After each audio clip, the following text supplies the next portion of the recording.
अस्सलाम वालेकुम एवरीवन, कैसे हैं आप सब? आई होप सब ठीक होंगे। अच्छा भाई, आज की वीडियो में बहुत इम्पोर्टेंट अपडेट शेयर करने लगी हूँ मैं, तो सबसे पहले वीडियो को लाइक कर दें और चैनल को सब्सक्राइब कर दें ताकि मज़ीद इन्फॉर्मेटिव वीडियोस आपके पास आती रहें। अच्छा भाई, एक इम्पॉर्टेंट अपडेट आई है जो मैं आप सबके साथ शेयर करूँगी। ठीक है, ये हम मिनिस्ट्री ऑफ डिफेंस की वेबसाइट को चेक करते हैं।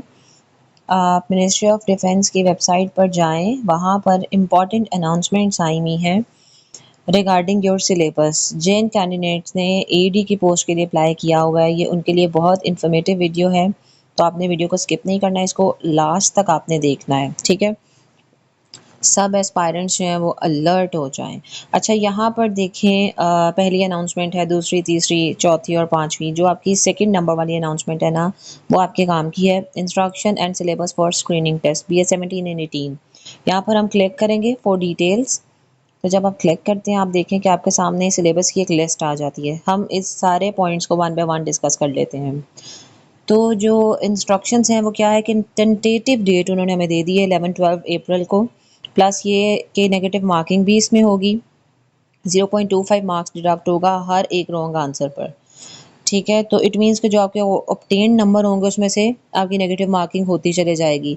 तो इसलिए आपने पेपर सॉल्व करते हुए क्या स्ट्रैटेजी है, आपने सबसे पहले आपने पेपर में जो आपको एमसीक्यूज़ आते हैं अच्छी तरह से, आपने उन एमसीक्यूज़ को अटेम्प्ट करना है। उसके बाद आपने लास्ट में वो छोड़ देने एमसीक्यूज़ जो कि आपको एम्बिगुअस लगे, जो लगे आपको कि मुझे क्लियर नहीं है इसका राइट आंसर क्या था। तो फिर जब आपके पास एंड में टाइम बच जाए, फिर आप उन एमसीक्यूज़ को चेक करें। जहाँ पर आपको लगे कि इसका ये राइट आंसर था, वो कर दें, क्योंकि उस जगह पर अगर आप अपने एमसीक्यूज़ को सेलेक्ट करेंगे और अगर वो रॉन्ग हो गया तो आपकी नेगेटिव मार्किंग हो जाएगी, जितने भी आप ऑब्टेन नंबर लोगे। ठीक है। अच्छा, फिर पॉइंट नंबर 3 क्या है कि candidate is advise to check his or her question book, page number, question number before the start of the test and report any misprinting. अच्छा, मैं इसको इस तरफ में कर लेती हूँ ताकि आपके लिए इजी हो जाए इंस्ट्रक्शंस को पढ़ना। ओके जी, अब देखें।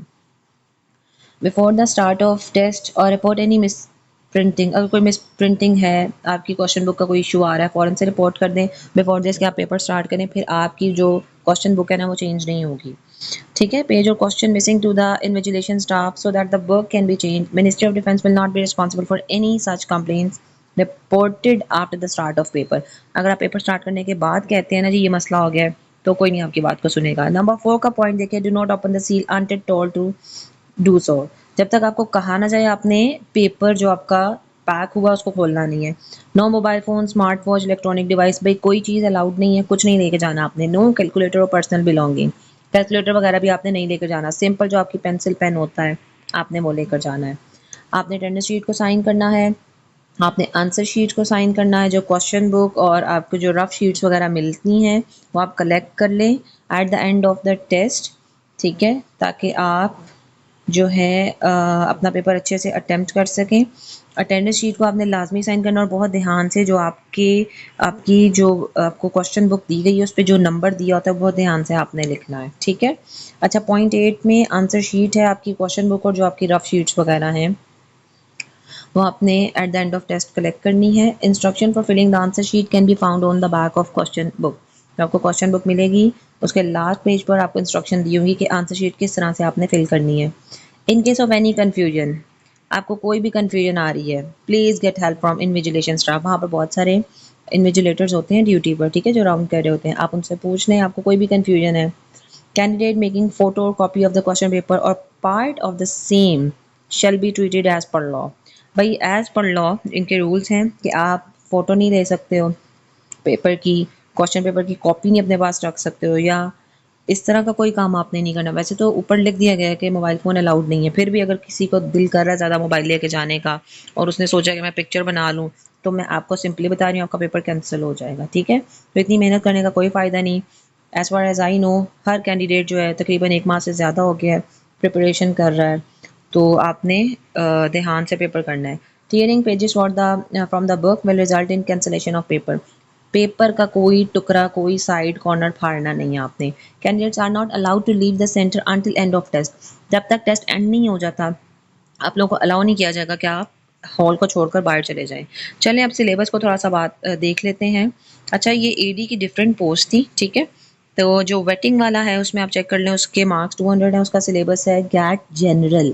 एक होता है गैट सब्जेक्ट बेस्ड, जो आपका सब्जेक्ट होता है उससे रिलेटेड जाता है।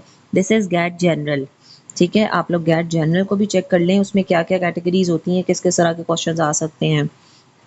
करंट अफेयर्स है, इंटेलिजेंस क्राफ्ट है। जो दूसरा है सिग्नल्स वाला, उसमें गैट जनरल है, उर्दू है, करंट अफेयर्स और सिग्नल्स है। अब जो थर्ड वाला है ना एडी, उसमें आपके पास गैट जनरल है, करंट अफेयर्स है, उर्दू है, एवरीडे साइंस है, लॉजिकल रीजनिंग है। जो फोर्थ कैटेगरी है उसका सिलेबस देखें, एडीसीपी, उसका सिलेबस है GAT general, current affairs, Urdu and computer science, IT वगैरह। जो फिफ्थ कैटेगरी है एडी इंजीनियरिंग और R and A mean research analysis वगैरह। तो उसमें आपका गैट जनरल होगा, आपका करंट अफेयर्स, उर्दू और इंजीनियरिंग वगैरह होगी। अच्छा, अब आप देखिए कि यहाँ पर 3 पेपर्स 100 मार्क्स के हैं, 2 पेपर्स 200 मार्क्स के हैं। तो उसके अकॉर्डिंग अपने आप को प्रिपेयर कीजिएगा।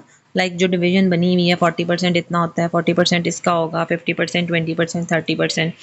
तो इस तरह से जो है ना आपने पेपर की प्रिपरेशन करनी है। आपके सामने सारे सब्जेक्ट्स जो है वो रख दिए गए हैं। How to fill an answer sheet को आपने कैसे फिल करना है। In case of any confusion ask invigilation staff for help, ठीक है। ये हम पहले भी डिस्कस कर चुके हैं। Please fill the appropriate circle for colour of your question book. आपकी क्वेश्चन बुक का जो कलर है, रेड है, येलो है, ब्लू है, ग्रीन है, वहीं पर जाकर कलर कर दें जी कि मेरी क्वेश्चन बुक का कलर ये है। वो सर्कल्स का आपको याद होगा, इंटर में भी स्टूडेंट्स को इस तरह की प्रैक्टिस दी जाती है कि आपने बबल बने हुए उनके अंदर आपने कलर करना है। Please sign in the column of candidate signature. Candidate का जो सिग्नेचर है वहाँ पर जाकर साइन कर दें। Write your question book number in the column of question book number. फिर क्वेश्चन बुक का नंबर लिख दें। Fill the appropriate circle completely like this. देखिए मैं जिस तरह से बता रही थी, इसको मैं जूम इन अगर करूँ तो आप देख सकते हैं इस तरह से आपने सर्कल को फिल करना है। ठीक हो गया। तो जी ये सारी इंस्ट्रक्शन ही आपके पेपर से related. In case of any confusion, जो भी कैंडिडेट, जो भी एस्पायरेंट्स हैं जिन्होंने अप्लाई किया हुआ है, जो प्रिपेयर कर रहे हैं सिलेबस से रिलेटेड, आपको कोई कन्फ्यूजन हो, यू कैन डायरेक्टली कॉमेंट, आप पूछ सकते हैं। किसी बुक की रिकमेंडेशन चाहिए तो भी आप पूछ सकते हैं। आप कमेंट बॉक्स में लिख दें। अगर आपको सिलेबस से रिलेटेड किसी पोर्शन के एमसीक्यूज नहीं समझ आ रहे या कहाँ से सर्च आउट करने हैं, किस तरह से ऑनलाइन जाके पढ़ें, अगर कोई स्टूडेंट बुक नहीं परचेज कर सकता, एज़ यू नो कि बुक्स भी इस टाइम 2000 3000 की रेंज में जा चुकी हैं। तो अगर आप लोग ऑनलाइन में देखना चाह रहे हो, पढ़ना चाह रहे हो, तो यू कैन कमेंट, आप कमेंट में जाकर पूछ सकते हैं कि आपको कहाँ पर कन्फ्यूजन आ रही है। ओके जी, सी यू, अल्लाह।